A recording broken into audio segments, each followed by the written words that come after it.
ছাত্র দলের সোনালী অর্জন রূপসা তারকাতি গলিয়ার গণমানুষের প্রাণপ্রিয় নেতা, হাসিনা বিরোধী আন্দোলনের রাজপথের অগ্নিমশাল, বারবার কারা নির্যাতিত নেতা জননেতা জনাব আজিজুল বারী হেলাল। বক্তব্য রাখছেন জননেতা জনাব আজিজুল বারী হেলাল।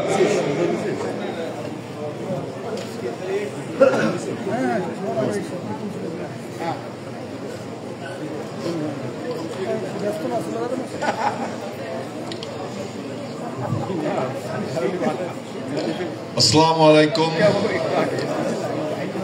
বাংলাদেশ জাতীয়তাবাদী দল খুলনা মহানগর এবং জেলা আয়োজিত আজকের এই আলোচনা সভা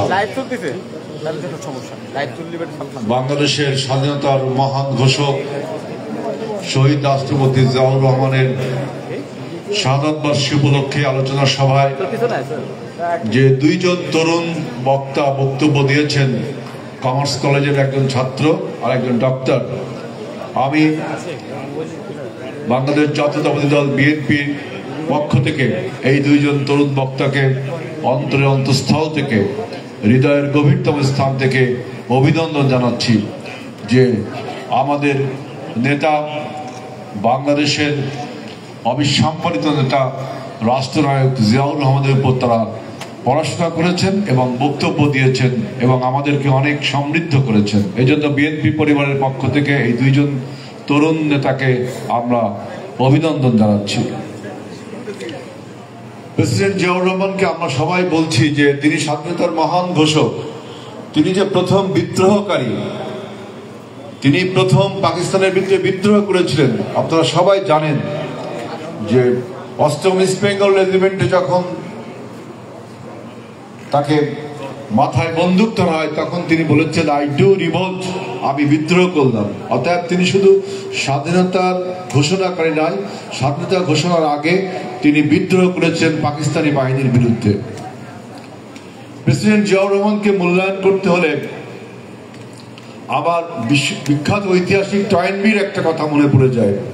তিনি বলেছিলেন যে এ hero appears in the world according to the need of his time, অর্থাৎ সময়ের প্রয়োজনে এই পৃথিবীতে এক একজন নায়কের আবির্ভাব হয়। আমরা দেখেছি যে ইউরোপের সিক ম্যান অর্থাৎ দুর্বল মানুষ হিসেবে পরিচিত ছিল টার্কি, তুরস্ক, আজকের তুরস্ক। এই তুরস্কের ভাগ্য পরিবর্তনের জন্য প্রয়োজন হয়েছিল কামাল আতাতুর্ক, আপনারা সবাই নাম শুনেছেন। একইভাবে মিশরের মানুষের রাজনৈতিক অধিকার ফিরিয়ে দেওয়ার জন্য প্রয়োজন হয়েছিল জামাল আব্দুল নাসেরের নাম আপনারা সবাই শুনেছেন। ফ্রান্স বিপ্লবের নায়ক চার্লস দ্য গলের নাম আপনারা শুনেছেন।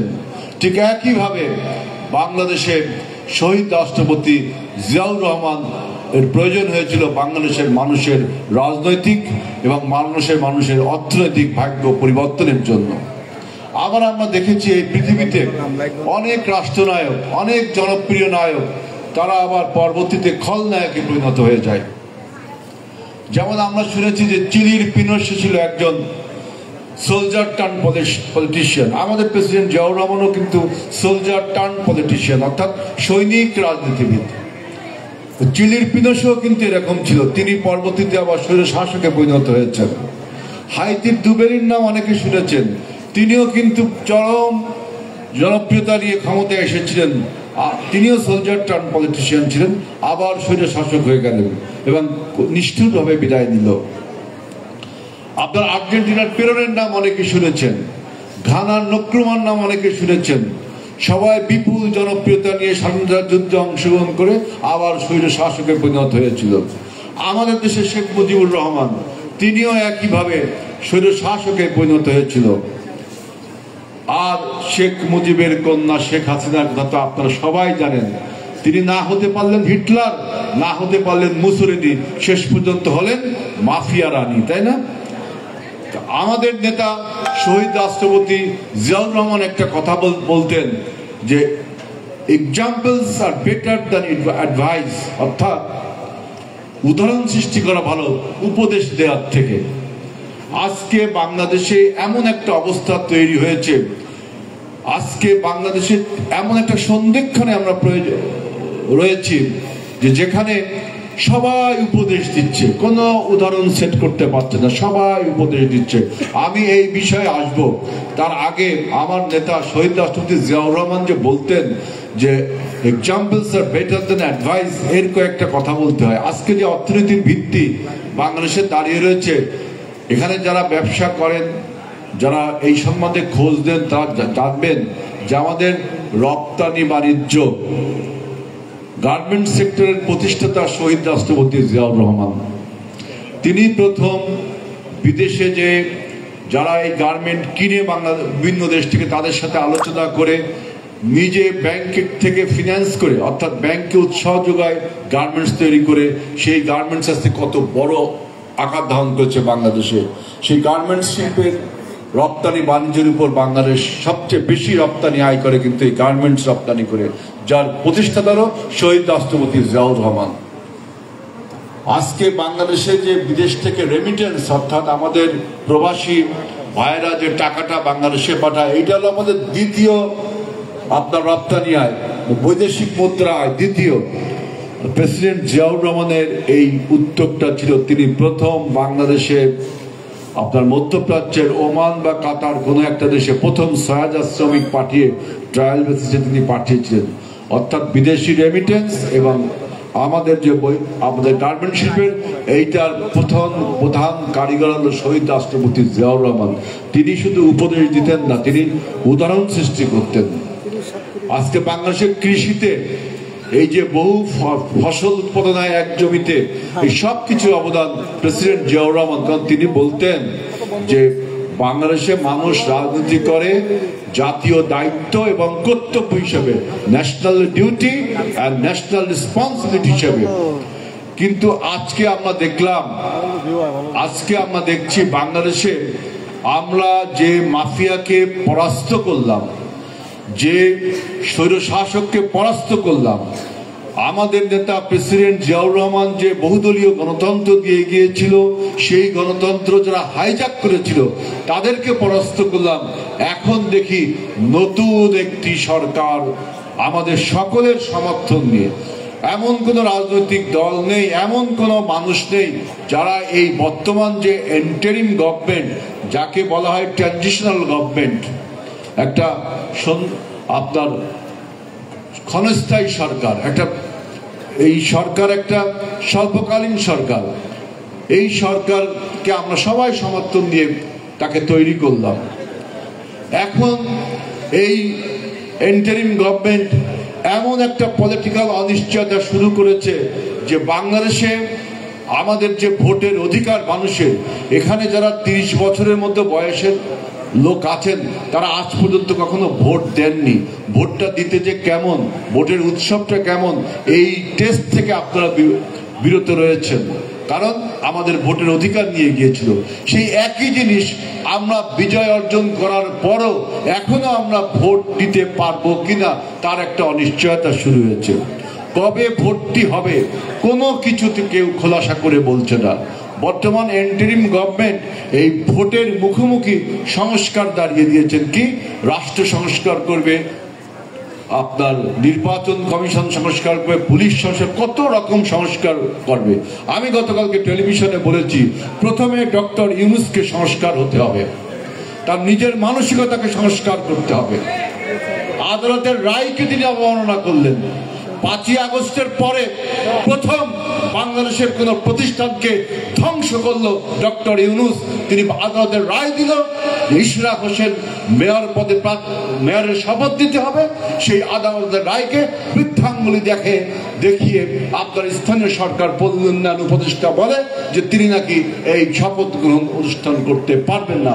অর্থাৎ গণতন্ত্রের উত্তরণের যুগে, যখন আমরা গণতন্ত্রের যুগে প্রবেশ করেছি, তখন এই গণতন্ত্রের আমরা যার কাছে রক্ষা করতে দিয়েছিলাম যে একটি নির্বাচিত সরকার তিনি প্রতিষ্ঠিত করবেন, তিনি প্রথম এই গণতন্ত্রকে ছুরিকাঘাত করলেন।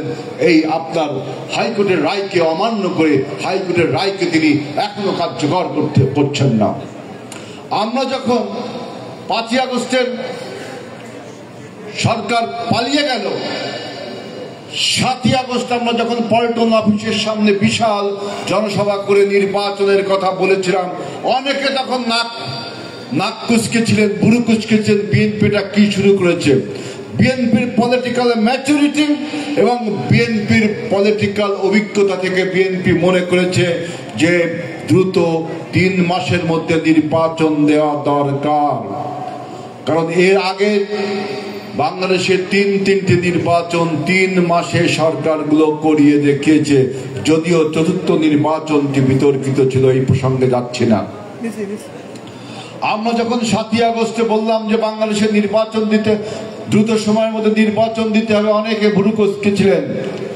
আজকে আমাদের কথার সাথে সুর মিলিয়ে বিভিন্ন প্রতিষ্ঠান বলতেই পারে, রাজনৈতিক দলগুলো তো বলছে যে নির্বাচন দরকার, আমাদের সেনাবাহিনীও বলছে 18 মাসের মধ্যে নির্বাচন দরকার, অনেক রাষ্ট্র বলছে নির্বাচন দরকার। এখন কিছু কিছু কুচক্রী মহল বলছে যে বিএনপির কথার সাথে এই সমস্ত কথা মানুষের কথার মিলে যাচ্ছে, অতএব আমরা তাদের দালাল। বিএনপি নেতা তারেক রহমান কালকে বলেছেন, জয়ন্ত কুমার কুন্ডু যেটা বলল, যে দিল্লি না পিন্ডি না অন্য কোন দেশ না, সবার আগে বাংলাদেশ, বিএনপি বাংলাদেশের দালাল। আমরা নির্বাচন চেয়েছি 6ই আগস্ট, আজকে অনেকে নির্বাচন চাচ্ছেন, তাদের কথার সাথে আমাদের কথা মিললে আপনি তাদের ট্যাগ আমাদের গায়ে ঝুলিয়ে দিবেন, এটা কোনো যুক্তির কথা হতে পারে না। আরেকটা দেখেন, এই ডক্টর ইউনূস সরকারকে আমি বললাম যে তিনি প্রথম গণতন্ত্রের পিছনে ছুরিকাঘাত করলেন, হাইকোর্টের রায়কে অমান্য করলেন। তিনি আরেকটি কথা কাজ করলেন, একটা পদত্যাগের নাটক মঞ্চস্থ করলেন, দেখলেন না? পদত্যাগের একটা নাটক মঞ্চস্থ করলেন। আমরা সবাই সমর্থন দিয়ে তাকে সরকারে নিয়ে গেলাম। তিনি যদি পদত্যাগ করবেনই, পদত্যাগ করার যদি মিন করেন যে আমি পদত্যাগ করব, তাহলে তো আমাদের রাজনৈতিক দলগুলো যারা আমরা তাকে ক্ষমতায় বসিয়েছি তাদের সাথে আলোচনা করা দরকার ছিল। আমাদের সাথে আলোচনা না করে, আমাদের সাথে না, জামাত ইসলামের সাথে না, বামপন্থী কোনো দলের সাথে না, কোন দলের সাথে না, আমরা যারা আন্দোলনের শক্তি ছিলাম, আলোচনা না করে তিনি একটা সোশ্যাল ইনফ্লুয়েন্সার হিসেবে যে দলটি তৈরি হয়েছে নাগরিক কমিটি এনসিপি, তাই না? আমরা এই দলকে অভিনন্দন জানাই, যে নতুন একটি রাজনৈতিক শক্তিকে অভিনন্দন জানাই। এই দলের প্রতি আমাদের আমরা কংগ্রাচুলেট করি। এই এনসিপি কিন্তু এখনো রাজনৈতিক শক্তি হয়ে ওঠেনি, কারণ তারা তাদের ইডিওলজি, তাদের প্রোগ্রামস এখনো আমাদের কাছে ক্লিয়ার না, তাই না? কেবল এখনো আপনার একটা শিশু সুলভ, মানে এখনো অল্প 1 মাস 2 মাস ওদের বয়স বা 2-3 মাস ওদের বয়স হয়েছে, হয়তো সামনে আরো ম্যাচুরিটি অর্জন করবে। এই দলের সাথে একজনকে ডেকে তিনি পরামর্শ করলেন। অতএব আমরা যে বলি যে ডক্টর ইউনূসের স্পন্সর দল হলো এনসিপি, তিনি তার আগের বক্তৃতায় আমরা এখানে বক্তব্য বলেছি যে ডক্টর ইউনূস অনেকবার বলেছে যে ছাত্ররা আমাকে ক্ষমতায় বসিয়েছে, এরা মাস্টার মাইন্ড, তোমাদের রাজনৈতিক দল করা উচিত, বলছে না এগুলো? অর্থাৎ তার স্পন্সর যে রাজনৈতিক দল, তাদের সাথে আলোচনা করলেন যে আমি পদত্যাগ করব। তারা যে সেটা বিবিসিতে বলল যে ডক্টর ইউনূস পদত্যাগ করতে চাই।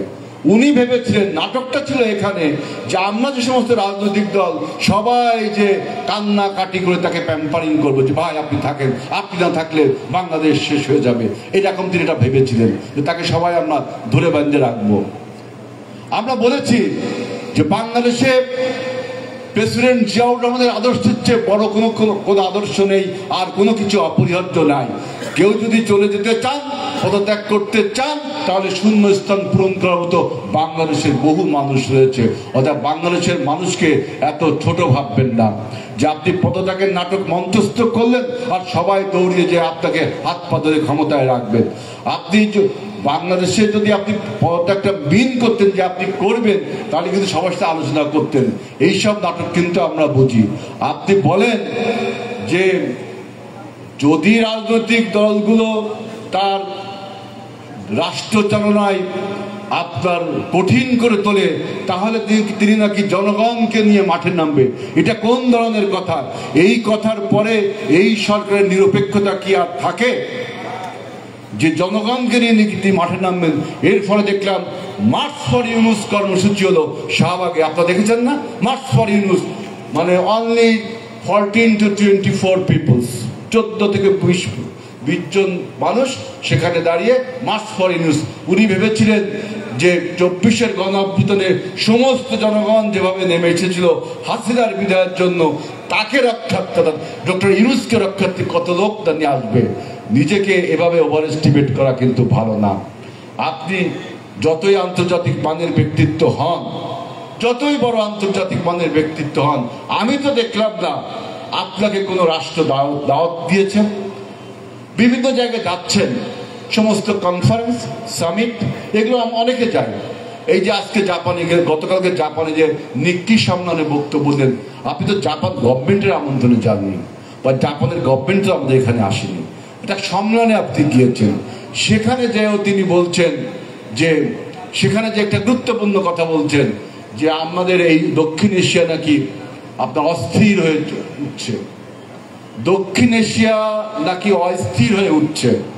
এর আগে তিনি বলেছিলেন আমাদের বিমান বাহিনীর সাথে, যখন বিমান বাহিনীর সমাবর্তনে তিনি বলেছিলেন যে যুদ্ধের জন্য প্রস্তুতি নিতে হলে সম্পূর্ণভাবে প্রস্তুতি নিতে হবে।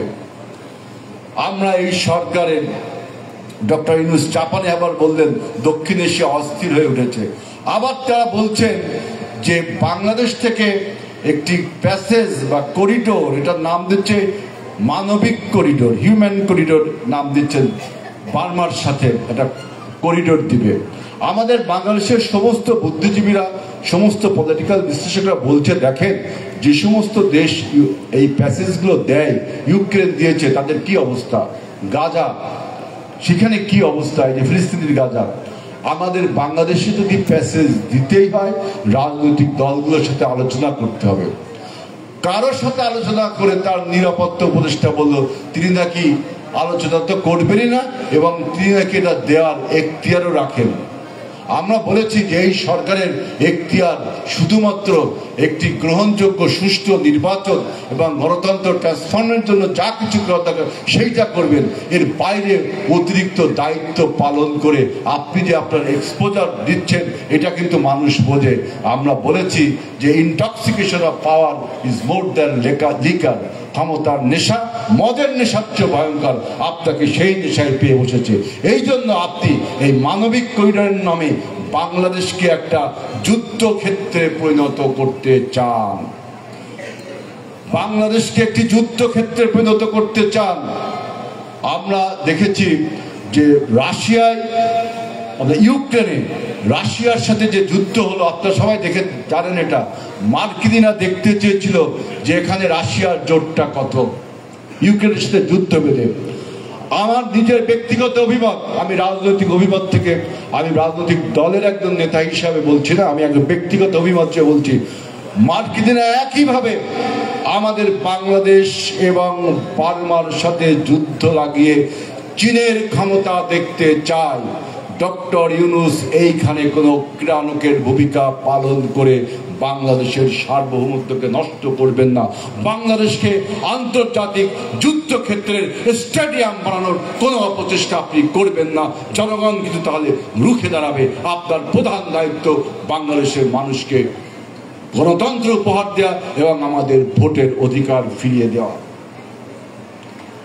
আরেকটা কথা বলছি যে দেখেন, এই সরকারে আমি বারবার বলছি এক্সপোজার, তার নিজস্ব একটা উপস্থিতি তিনি বারবার প্রমাণ করে, তিনি একটা অপরিহার্য, তার ইন্ডিসপেন্সিবিলিটি বারবার প্রমাণ করতে যাচ্ছে। একজন উপদেষ্টা নিয়ে আসলো, আশিক চৌধুরী, নাম শুনেছেন না? বিনিয়োগ উপদেষ্টা আশিক চৌধুরী, সে হেভি ডিগ্রি অক্সফোর্ড কেমব্রিজের ডিগ্রি নিয়ে বাংলাদেশে আসছেন। কি ভাইব তুললেন যে বাংলাদেশে একবার খলিলুর রহমান উপদেষ্টাকে নিয়ে ভাইব তুললেন। এই খলিলুর রহমান তো আমরা পদত্যাগ দাবি করেছি। আর একটা হলো আশিক চৌধুরী বিনিয়োগ সম্মেলন করলেন, বিনিয়োগ সম্মেলন। আমরা সবাই বললাম, রাজনীতিবিদরা বললো যে একটা পলিটিক্যাল আনসার্টিনিটির মধ্যে, একটা রাজনৈতিক অনিশ্চয়তার মধ্যে কখনো কেউ কখনো বিনিয়োগ করে না। বিদেশি বিনিয়োগ তো দূরের কথা, আমাদের দেশীয় বিনিয়োগ উদ্যোক্তা তারাও তো টাকা ইনভেস্ট করতে ভয় পায় যে সরকারটা কি হবে, তাই না? আপনি এই সময় যে বিনিয়োগ খেলা করছেন, হেভি দহরম মহরম করে একটা বিনিয়োগ সম্মেলন করলেন। আমার তখন মনে পড়লো, টেলিভিশন যারা দেখেন তারা দেখেছেন যে হাতিরঝিলে শেখ হাসিনা ঘরে ঘরে বিদ্যুৎ, শতভাগ বিদ্যুৎ একটা উৎসব পালন করেছে না? তখন লোডশেডিং চলছে, বিদ্যুৎ নেই, তারপরে তিনি একটা উৎসব পালন করেছে, ঘরে ঘরে বিদ্যুৎ, শতভাগ বিদ্যুৎ। ঠিক ডক্টর ইউনূস একই রকম একটা ফর্মুলা তৈরি করলেন যে বিনিয়োগ সম্মেলন, যেখানে মানুষ রাজনৈতিক অনিশ্চয়তা বিনিয়োগ করছে না, করবে না, সেখানে তিনি একটা বিনিয়োগ সম্মেলন করে দেখাতে চাইলেন তিনি কি করতে পারেন। 5 কোটি টাকা ব্যয় করলেন ওই বিনিয়োগ সম্মেলনের মাধ্যমে, 5 কোটি টাকা ব্যয় করলেন এবং একটা ফলস নিউজ তিনি দিলেন যে 3100 কোটি টাকা নাকি বাংলাদেশে বিনিয়োগ হয়েছে। আমরা যখন চ্যালেঞ্জ করলাম 3100 কোটি টাকা যে বিনিয়োগ হয়েছে, কোথায় বিনিয়োগ হয়েছে, কে বিনিয়োগ করলো? বাংলাদেশে যে সমস্ত বিদেশি কোম্পানিগুলো দীর্ঘদিন ধরে কাজ করে তাদের তৃতীয় ক্যাটাগরির কতগুলো ছিওকে নিয়ে এনে সে একটা বিনিয়োগ সম্মেলনের খেলা দেখালো শেখ হাসিনার মতো। আমরা তাই বলতে চাই যে যদি ডিসেম্বরের মধ্যে নির্বাচনের অনুষ্ঠিত না করা হয় এবং নির্বাচনের একটি সুস্পষ্ট রোডম্যাপ তৈরি করা না হয়, বিএনপি কিন্তু আন্দোলনে এখনো রয়েছে, রাজপথ ছেড়ে কিন্তু বিএনপি যায়নি। এমন কোনো কিছু করবেন না বাংলাদেশের মানুষকে যেন আবারও আন্দোলনে নামতে না হয়। তাই সমস্ত রকম ষড়যন্ত্রকে উপেক্ষা করে, আন্তর্জাতিক সমস্ত ষড়যন্ত্রকে উপেক্ষা করে সবার আগে বাংলাদেশের মতো আপনি আগে বাংলাদেশের গণতন্ত্রকে নিশ্চয়তা দেওয়ার জন্য নির্বাচনের তারিখ ঘোষণা করেন। আর সরকারকে বলতে চাই, আইন শৃঙ্খলা পরিস্থিতির যে অবনতি হয়েছে এখানে আপনার অনেক দায়িত্ব, এখানে আপনি অনেকটা দায়ী এবং ইচ্ছা করে এই আইন শৃঙ্খলা রক্ষার আপনি অবনতি ঘটাচ্ছেন। ঢাকা বিশ্ববিদ্যালয়ের ছাত্র নেতা সৌম্য নিহত হলো, তাকে কুপিয়ে কুপিয়ে মারা হলো, গুপ্ত বাহিনী মেরেছে। ছাত্র দল স্পষ্ট করে বলেছে এই গুপ্ত বাহিনী কারা, গুপ্ত রাজনীতি করে কারা, এটা সরকার জানে। সরকার তাকে কি প্যাট্রোনাইজ করছে না কি করছে, এই ব্যাপারে আমাদেরকে ক্লিয়ার বলতে হবে। এই গুপ্ত বাহিনীরা আমাদের ছাত্র নেতা সৌম্যকে হত্যা করেছে। পরশুদিন রাজশাহী বিশ্ববিদ্যালয় গণতান্ত্রিক বাম ছাত্র সংগঠনের উপর কারা হামলা করলো তাদেরকে আপনাকে বিচার করতে হবে, গ্রেফতার করতে হবে। কারণ ছাত্র শিক্ষা প্রতিষ্ঠানে এইভাবে যদি আপনি অসন্তোষ ছড়াইয়ে দেন, এইভাবে যদি আপনি যদি বিশৃঙ্খলা ছড়িয়ে দেন, দিয়ে আপনি দেশে একটি হসপস লাগিয়ে নিজের ক্ষমতাকে আঁকড়ে রাখার যে কোনো অপচেষ্টা কিন্তু আমরা রুখে দাঁড়াবো। আমাদের খুলনা বিশ্ববিদ্যালয়ের আমাদের ছাত্রদল নেতা ইফাজকে হত্যা কারা করলো? গুপ্ত বাহিনী হত্যা করেছে, জাতীয়তাবাদী ছাত্র দল তা প্রকাশ করেছে। গতকাল চট্টগ্রামে বামপন্থী ছাত্রদের মিছিলে কারা হামলা করলো, এইগুলো আপনাকে বিচার করতে হবে, গ্রেপ্তার করতে হবে। সবকিছু দেখেও না দেখার ভান করলে আমরা বলতে বাধ্য হব আপনি কোন একটা বিশেষ গুপ্ত বাহিনীকে আপনি প্যাট্রোনাইজ করছেন। আমরা জাতীয়তাবাদী দল যে কোনো অপশক্তির বিরুদ্ধে আবারও রুখে দাঁড়াতে প্রস্তুত রয়েছি এবং শহীদ প্রেসিডেন্ট জিয়াউর রহমানের সূর্য সৈনিক হিসেবে আমরা গর্বিত যে আমাদের নেতা যেভাবে অস্ত্র হাতে যুদ্ধ করে বাংলাদেশকে স্বাধীন করেছিল, ইনশাআল্লাহ আমরা 17 বছর আন্দোলন করে যেভাবে জনগণকে ঐক্যবদ্ধ করে ফ্যাসিবাদকে বিদায় করেছি, ঠিক একইভাবে বাংলাদেশের গণতন্ত্র প্রতিষ্ঠার জন্য আমরা আবারও রাজপথে নামার জন্য প্রস্তুত রয়েছি। সকলকে অভিনন্দন এবং ধন্যবাদ জানিয়ে প্রেসিডেন্ট জিয়াউর রহমানের এই শাহাদাত বার্ষিকীতে তার আত্মার মাগফিরাত কামনা করে আমার বক্তব্য শেষ করছি। আল্লাহ হাফেজ। বাংলাদেশ জিন্দাবাদ। আসসালামু আলাইকুম।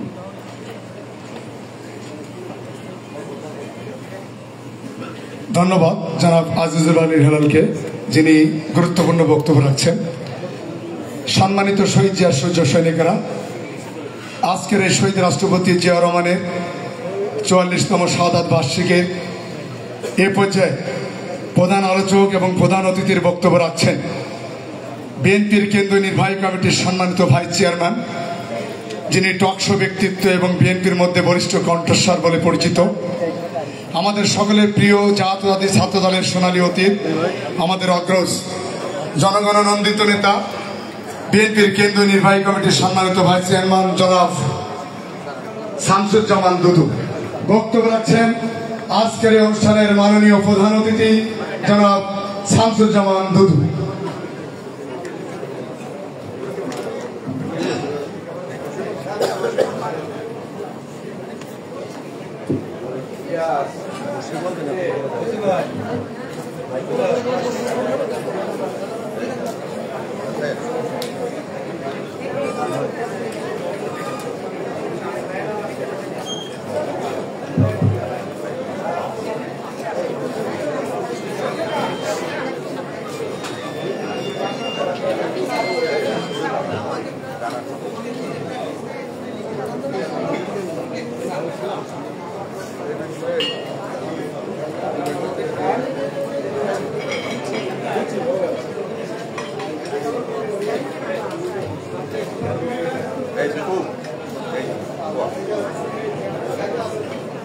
বিসমিল্লাহির রহমানির রহিম।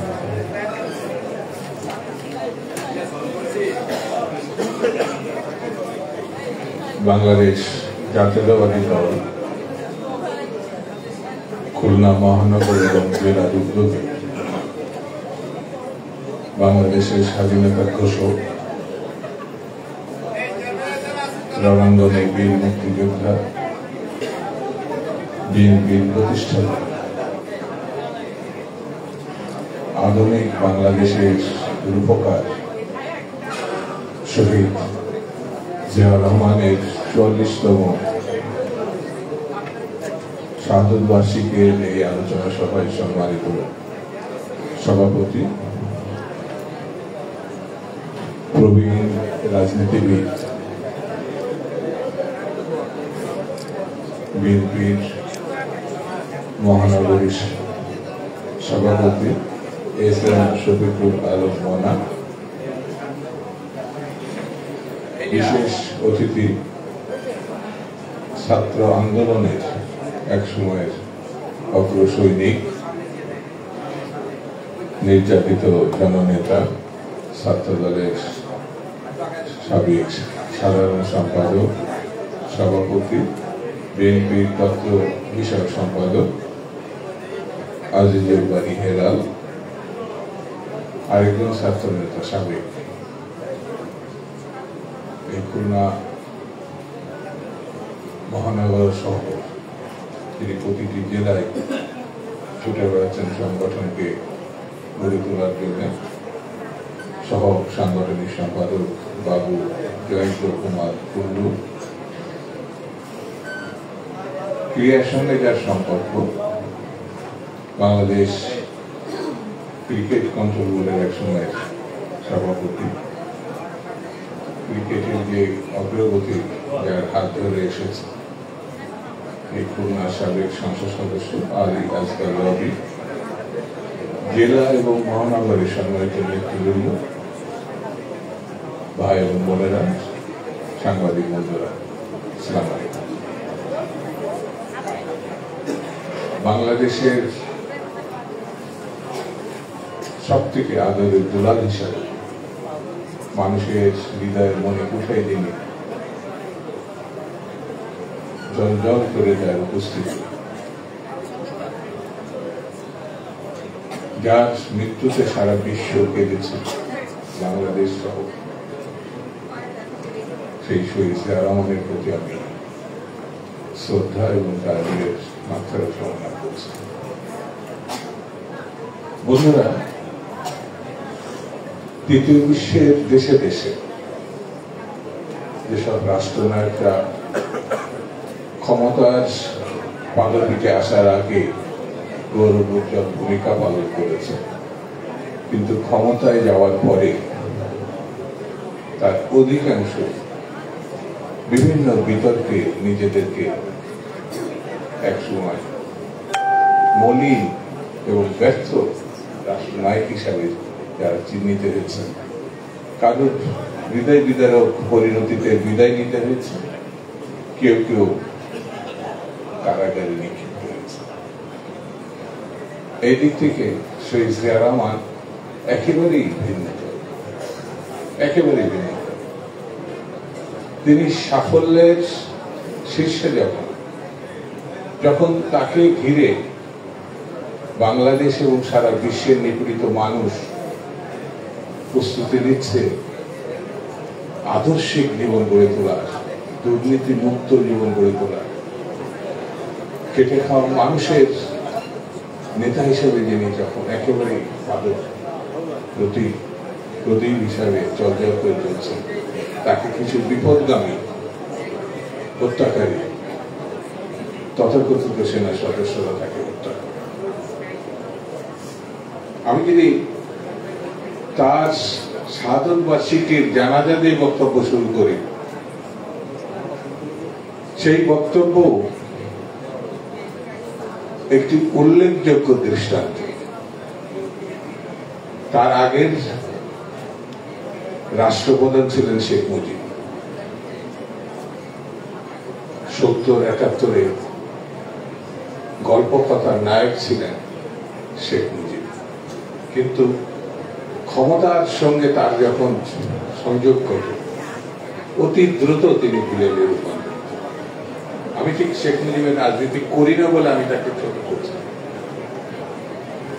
শেখ মুজিব বাংলাদেশের দুর্ভিক্ষের জন্য, তার হাত ধরে এদেশে দুর্ভিক্ষ এসেছে এবং লক্ষ লক্ষ মানুষ, সেই সময় আমরা কলেজে ছাত্র, ওই বয়সে আমরা দেখেছি কি নিদারুণ মৃত্যু যন্ত্রণা না খেয়ে মানুষ দাঁড়ে দাঁড়ে ঘুরছে একটু ফ্যানের আশায়, একটু খাবারের আশায়। ডাস্টবিনে কুকুর আর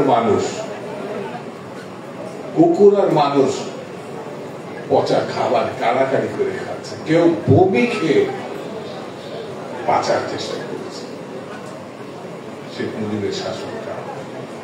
এর যারা প্রতিবাদ করেছে তারা রক্ষী বাহিনীর হাতে হয় নিহত হয়েছে, নিখোঁজ হয়েছে, নাকি গুম হয়েছে। তার সংখ্যা 40,000-এর মতান্তরে 50,000-এর মতো বিরোধী দলের নেতা। শেখ মুজিবের যে মৃত্যু ভাইরা, একটু যদি নীরবতা পালন করেন, আমি বেশিক্ষণ বক্তৃতা করবো না। আমার আগে যারা বক্তৃতা করেছেন বিস্তারিত ভাবে এখানে তুলে ধরেছেন। আমি তার সবটা আলোচনা করলে অনেক সময় লাগবে, একটি দুটি প্রসঙ্গ নিয়ে আমি আপনাদের সঙ্গে কথা বলব। বন্ধুরা, শেখ মুজিবের যে মৃত্যুর কথা বলছে, এত জনসমর্থিত একটি রাজনৈতিক ব্যক্তিত্ব, নেতা মৃত্যু যখন তাকে গ্রাস করলো সপরিবারে, আমরা অনেকেই বলি হৃদয় বিতরণ, আসলে ভাই এটা মৃত্যু সকলেই হৃদয় বিতরণ, কিন্তু কোনো কোনো মৃত্যু মানুষের প্রশান্তির ছোঁয়া হিসাবে দেখা যায়। এই কথা যদি বলি, আওয়ামী লীগের যারা লোক তারা হয়তো মনে করবে দুদু হয়ে এত নির্মম কথাটা বললেন। ভাই, আমার আপন চাষতো ভাই তো 73 সালে গুম হয়েছে। আমার একটি মাত্র চাষা, তার বড় ছেলে কি গুম করা হয়েছে, সে ভাষায় একটা ছাত্র, বিপ্লবী ছাত্র নামে বলত। সে তো আজ পর্যন্ত ফেরত আসে না। আজ পর্যন্ত আমরা তাকে খুঁজে পাই নাই। চুয়াডাঙ্গা অসংখ্য গুম হয়েছে আমার চুয়াডাঙ্গাতে। চুয়াডাঙ্গায় যারা আছে, একটা মেয়ে বক্তৃতা করলো, আমাদের ডাক্তার বাবলুর মেয়ে, সেও জানে। সে হয়তো ওই যে ডাক্তার বাবলু সেও ঘরে ঘরে সেই সময় কান্না করছে। তাহলে তার মৃত্যু মানুষকে ছুঁয়ে গেছিল, মনটা প্রশান্তি। সেই মৃত্যুর জানাজা যখন হয়, তখন খন্দকার মোস্তাক রাষ্ট্রপতি। খন্দকার মোস্তাক আজন্ম শেখ মুজিবের সঙ্গে ছিলেন, কিন্তু সেই মোস্তাকও তার মন্ত্রী পরিষদের সদস্য, যারা সবাই খন্দকার মোস্তাকের মন্ত্রী পরিষদে যারা ছিলেন, 39-এর 38 জনই শেখ মুজিবের ক্যাবিনেটে ছিলেন। তারা কেউ শেখ মুজিবের জানাজায় যায় না। শেখ মুজিবের অনেক আত্মীয় স্বজন সেই সময় ছিলেন, ঢাকাতে ছিলেন, টঙ্গিপাড়ায় ছিলেন, খুলনায় ছিলেন, একজনও জানা যায় না। বলবেন ভয় পেয়েছে কেন? শহীদ জিয়া রহমান যখন শাহাদাত বরণ করেন, তারই ভাইস প্রেসিডেন্ট যখন রাষ্ট্রপতির দায়িত্ব নেন, জিয়া রহমানের ক্যাবিনেটে যারা ছিলেন তার থেকে হাজার লক্ষ গুণ বেশি মানুষ রাস্তায় নেমে এসেছে। সেদিন মানিক মেয়াইভিনও শুধু লোকের ওখানে ছিল না, সারা বাংলাদেশটা রাস্তায় নেমে এসেছে তার জানা যায় দাঁড়ানোর জন্য। এই হচ্ছে আওয়ামী রাজনীতি আর বিএনপি রাজনীতির তুলনামূলক চেষ্টা। শেখ মুজিবের অনেক বিখ্যাত একটা ছবির মধ্যে আপনি একটা ছবি দেখতে পাবেন, এখন তারা দেখেন তিনি পাইপ খাচ্ছেন, সাদা পাঞ্জাবির উপরে কালো মুজিব কোট, যেটাকে ঝড়কোটও বলে। আর আমরা যে নেতার আলোচনা এখানে বসেছি, একমাত্র রাষ্ট্রপতি কৃষকের হালে বসে কাদা মাখা জুতো আর প্যান্ট নিয়ে কৃষকের সঙ্গে কথা বলছে, এই ছবি বাংলা ঘরে ঘরে আছে। এটা রাষ্ট্রপতি। ঢাকা বিশ্ববিদ্যালয়ে গিয়েছিলেন তিনি ছাত্রদের সঙ্গে কথা বলার জন্য। কতিপয় বিপদগামী ছাত্ররা তাকে ইট ছুড়ে মেরেছে। তার নিরাপত্তা কর্মীরা বলেছিলেন, স্যার একটু অর্ডার দিন। খবরদার, যা বলেছে খবরদার, এরা আমার ভাই, এরা আমার সন্তান, এরা ভুল করলেই এই ধরনের অর্ডার দেওয়া যায়। তিনি তার কাছে গিয়েছেন, টিএসসিতে মিটিং করেছে। সেই মিটিং এ একজন মানুষ, শিক্ষক, তখন তরুণ শিক্ষক, বক্তৃতা করেছেন, জিয়া রহমানের বিরুদ্ধেই কথা বলেছিলেন। সেই জিয়া রহমান তার কথা শুনেছিলেন। তিনি হচ্ছেন ডক্টর খন্দকার মুশাররফ হোসেন, যিনি ছাত্রদল এবং বিএনপির প্রথম ছাত্র বিষয়ক সম্পাদক। কেন এই কথা বলছি? পরম সহিষ্ণুতা, বিরোধীর পক্ষের কথা শোনার যে মানসিকতা, বিরোধীদের যে মানসিকতা মানে শোনার। আজকে আপনারা বহুদলীয় গণতন্ত্রের যে কথা বলছেন, বাংলাদেশের আমার তো মনে হয় তিনি নেতাদের নেতা ছিলেন। তাকে সামরিক বাহিনীর মেজর বলা, সবারই তো একটা পেশা থাকতে পারে না? শিক্ষক, ডাক্তার, ইঞ্জিনিয়ার। তো তিনি সামরিক বাহিনীতে চাকরি করেছেন। সামরিক বাহিনী মানেই ধরে নেওয়া হয় তিনি সবকিছু থেকে বিচ্ছিন্ন। আমার কাছে তা মনে হয় না। মনে হয় না কারণ জিয়া রহমান প্রমাণ করেছেন, যখন বাংলাদেশের মানুষ শুনতে চাচ্ছিল সেই ঘোষণা, ৭১-এর মুক্তিযুদ্ধে যখন পাকিস্তানিরা আমাদের উপরে ঝাঁপিয়ে পড়েছিল, আমাদের মা বোন, আমাদের সন্তান, আমাদের পিতা মাতাকে যখন তারা নির্বিচারে হত্যা করছে, ঢাকা বিশ্ববিদ্যালয়ের হলে হলে অত্যাচার, খুন আপনি করছেন চট্টগ্রামে, তখন যার কাছে মানুষ সেই প্রত্যাশার কথা শুনতে চেয়েছিল, তিনি পাইপ টানতে টানতে পাকিস্তানে গ্রেপ্তার বরণ করে তিনি পিন্ডিতে চলে গেল। এই যে পিন্ডি দিল্লির কথাটা উঠল না, তিনি চলে গেলেন। একটা কথা বলে না। তাজউদ্দিন তার আগে কয়েক ঘন্টা আগে ধানমন্ডি, যে বাড়ি এখন ভঙ্গুর, সেখানে গিয়ে বলেছিলেন একটা টেপ রেকর্ডার দিয়ে, বঙ্গবন্ধু কিছু বলে যান। কি বলবো, স্বাধীনতার ব্যাপারে আপনি তো অ্যারেস্ট হয়ে গেলে তখন জাতির কাছে গিয়ে দেবো, হারামটা আমি বলি আর আমার বিরুদ্ধে কেস হোক। আপনার এক লেখক খন্দকার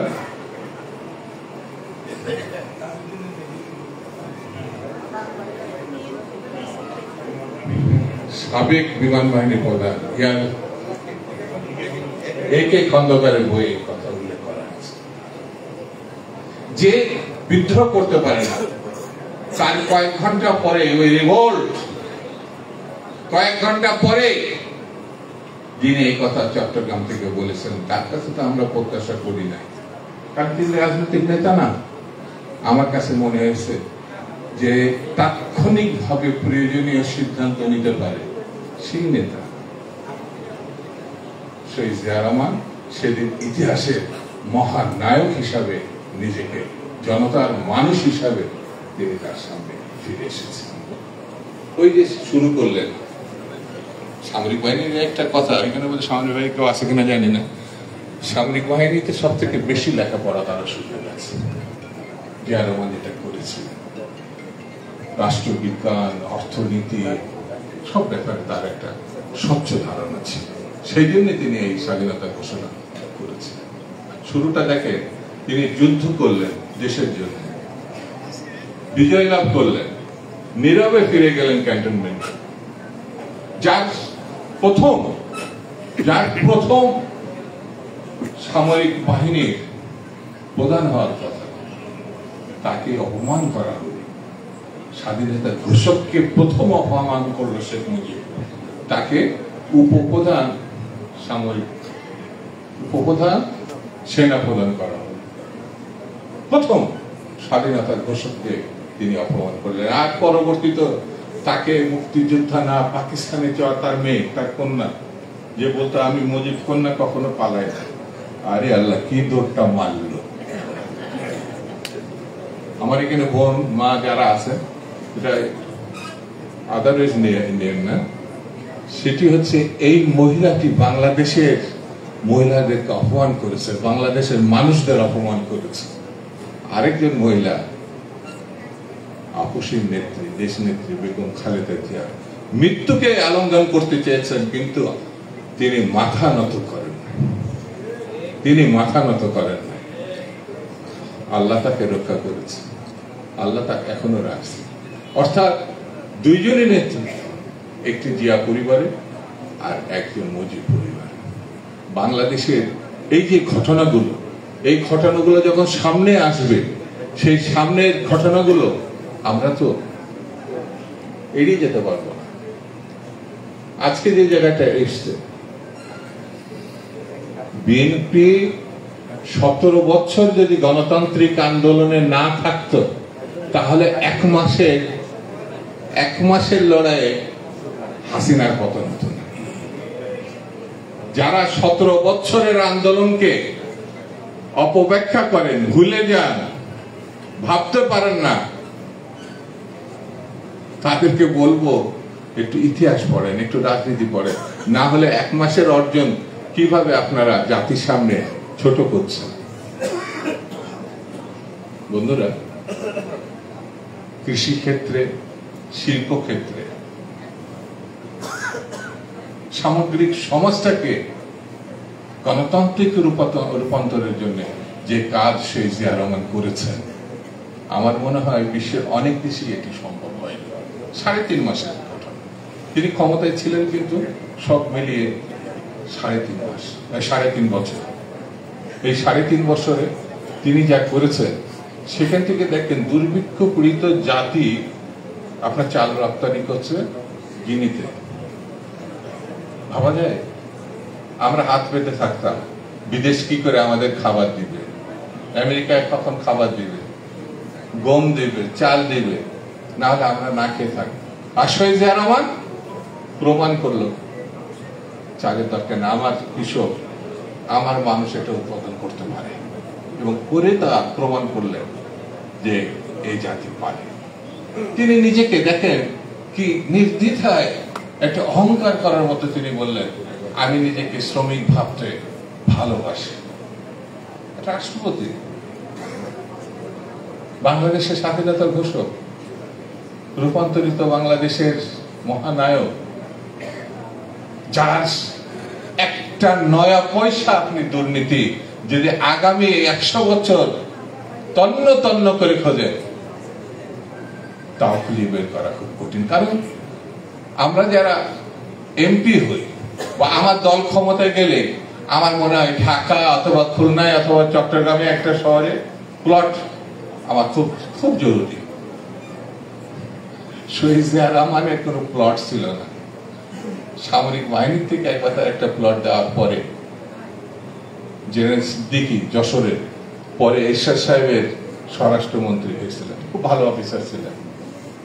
তিনি যখন জিয়া রহমানের সামনে গিয়ে দাঁড়িয়েছিলেন, তখন বলে, সিদ্দিক তোমার কি প্লট হয়েছে? মানে সামরিক বাহিনীতে, ওই ডিএসএস। সিদ্দিক সাহেব বললেন, না স্যার, আমার তো প্লট বলে হয়।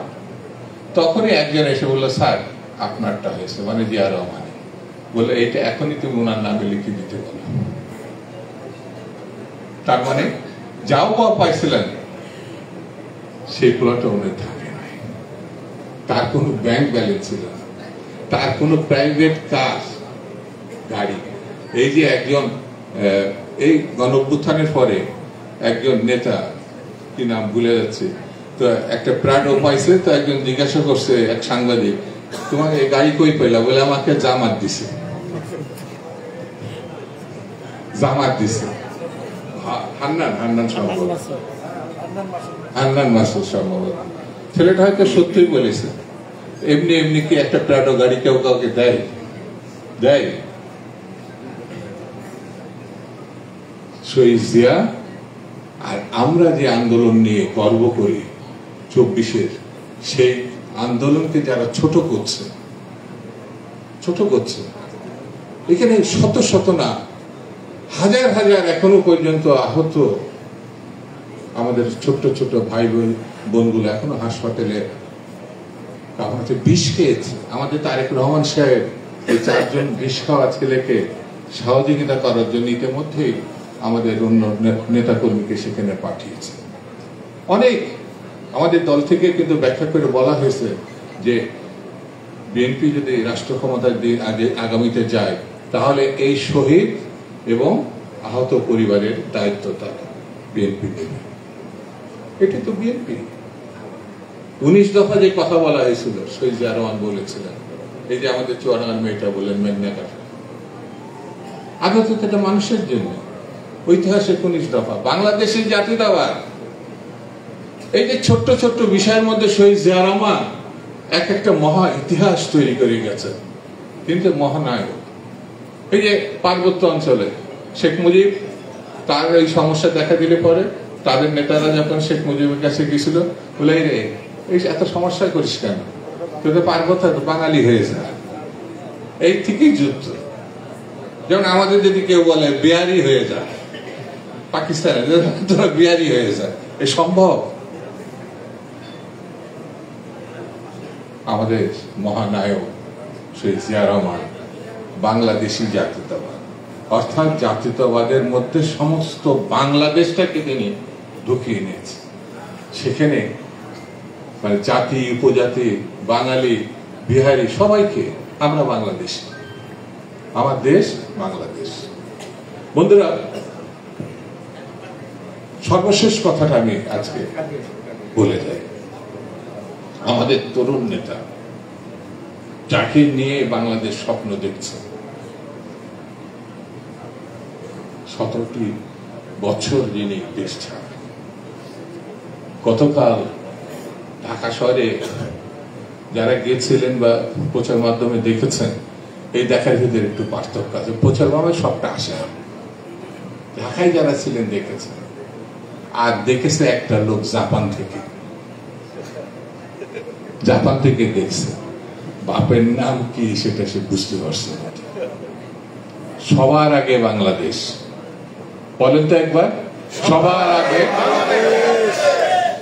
একটা শব্দের মধ্যে পুরা লক্ষ্যটা কিভাবে জনাব তারেক রহমান সাহেব উচ্চারণ করেছে, সবার আগে বাংলাদেশ।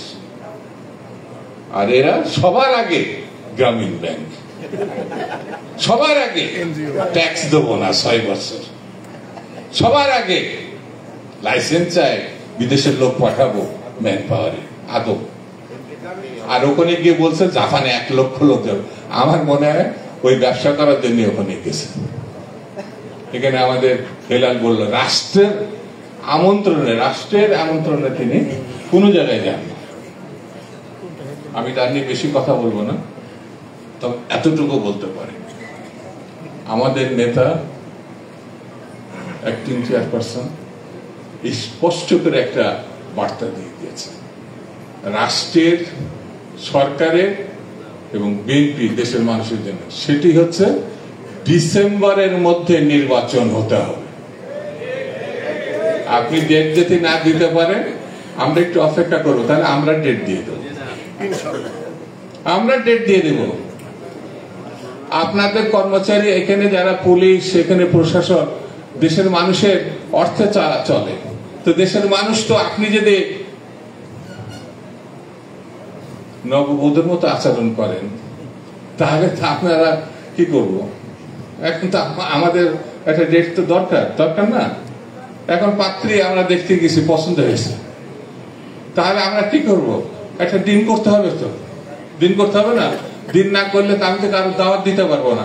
ভাই বৈশাখ মাসে 1 তারিখে এসেন আমার মেয়ের বিয়ে অথবা আমার ছেলের বিয়ে, আপনি দিন করবেন না, দাওয়াত দেন আবার কি করে? খুব পরিষ্কার করে বলি ভাই, আমরা এখন একটা বয়সে এসে, আমরা তো ছাত্র রাজনীতি করতাম, আমার এখানে যারা আছে একসময় সবাই ছাত্র রাজনীতি করতো।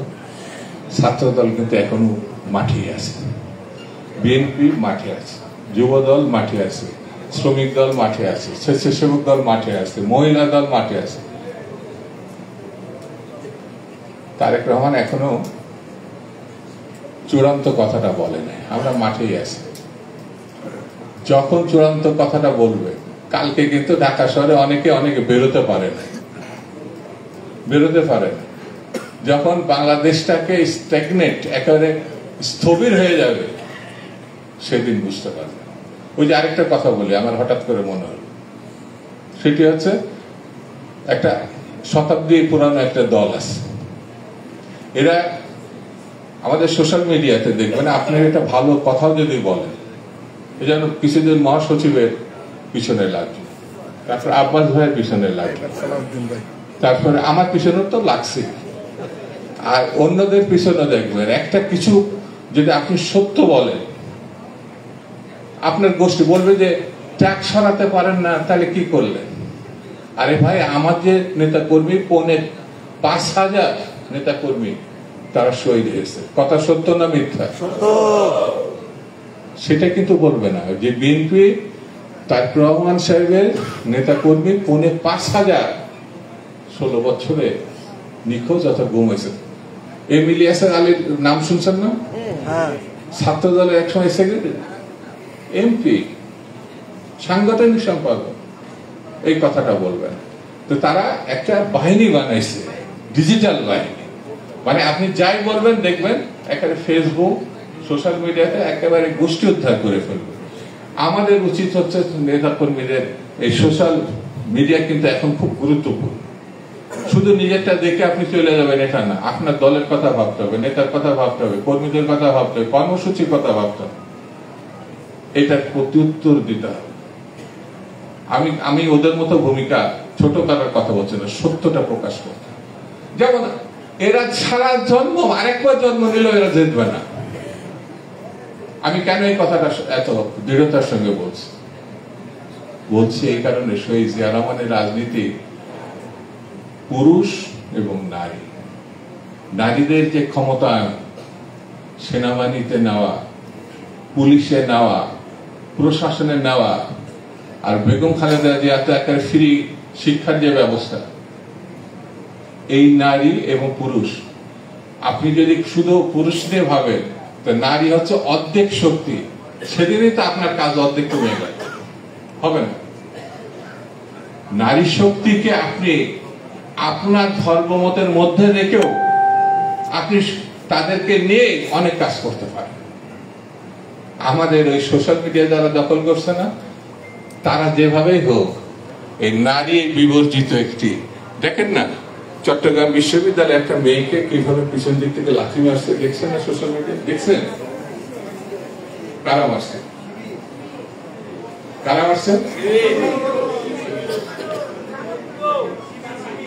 শিবির, গুপ্ত সংগঠন, যারা আমাদের ছাত্র দলের সম্মুখে হত্যা করেছে, যারা নীতি আদর্শ বিহীন গণতন্ত্রকে ধ্বংস করার জন্য লেগেছে। সেই জন্য ভোটের রাজনীতি আসলে আমার কাছে মনে হয় ওই জামাতের যে প্রার্থী দেখবেন, যারা ইলেকশনের বিরোধিতা করছে, প্রার্থী কিন্তু সব দেওয়া শেষ, 300 প্রার্থী দিয়ে দিয়েছে। আমি একেবারে চ্যালেঞ্জ করে বলছি, জামাতে ইসলামে যদি যে প্রার্থী তার স্ত্রী যদি তার সামনে প্রকাশ্যে ভোট না দেয়, দেখবেন গোপনে দিলে পরে সে ধানের শীষে ভোট দেবে।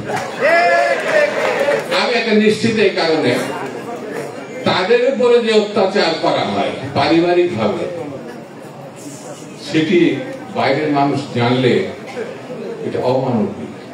শহীদ জিয়া রহমান ছিলেন নারী ক্ষমতা, নারী শিক্ষা, নারীর শক্তিকে উৎসাহিত করে। বন্ধুরা, সেই বাংলাদেশ আমাদের প্রতিষ্ঠা করতে হবে জনাব তারেক রহমানের নেতৃত্বে। আজকে আমরা বাংলাদেশকে সুন্দরভাবে গড়ে তুলতে হলে, গণতন্ত্র প্রতিষ্ঠা করতে হলে, যে কারণে বারবার আমরা দিন তারিখের মাসের কথা আমরা ডক্টর ইউনূসকে জানতে চাচ্ছি। আমরা তার এখনো বিরোধিতা ওইভাবে করি না, সমালোচনা করেছি, কিন্তু এখনো তাকে আমরা বাদ দিয়ে ফেলে দিই নাই, বলি নাই যে আপনার দিয়ে কিছু হবে না। তবে সবকিছু ধৈর্যের, সবকিছু সময়ের শেষ আছে। তিনি যদি সিদ্ধান্ত নিতে ব্যর্থ হন, যেমন শেখ মুজিব ব্যর্থ হয়েছিল বলে জিয়া রহমানে কিন্তু উত্থানে হয়েছিল। সেই জন্য আগামী দিনে আমাদেরকে ঐক্যবদ্ধ থাকতে হবে। দলের পক্ষ থেকে বেগম জিয়া এবং যেমন তারেক রহমানের পক্ষ থেকে যেদিন আহ্বান আসবে, আমার মনে হয় আহ্বান আসলে পরে আন্দোলন লাগবে না, দিন এমনি চলে আসবে। তারপরেও আমাদের ঐক্যবদ্ধ থাকতে হবে। বাংলাদেশ শহীদ জিয়ার সৃষ্টি, বাংলাদেশ পুনর্গঠনের দেশনেত্রী বেগম খালেদা জিয়ার নেতৃত্ব আমরা দেখেছি। তারেক রহমানের নেতৃত্বে আমরা গণতান্ত্রিক বাংলাদেশ আগামী দিনে প্রতিষ্ঠা করব। এই কথা বলে সবাইকে ধন্যবাদ জানি আমি আমার বক্তব্য শেষ করছি। খোদা হাফেজ। বাংলাদেশ জিন্দাবাদ।